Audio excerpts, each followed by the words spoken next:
रोई रोई बेटी पूछे सुनी मोरे बाबा यारे कोई सोनरी तेरी वाजरे लालनवा माई के कोखिया में दुई रे जनमावा यारे को बहिनिया को भाई रे लालनवा अरे को बहिनिया को भाई रे लालनवा बेटा के भइला पर बजेला बजनवा यारे बेटी के बेरी मनवा उदास रे लालनवा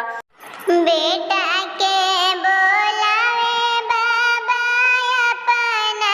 पजरवा यारे बेटी के भेजे ससुराल रे लालनवा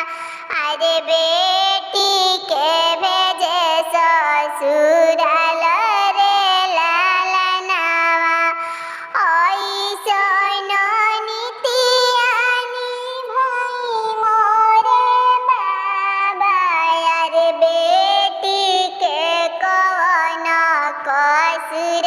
रे लालनवा अरे बेटी के कवन कसुर रे लालनवा रोई रोई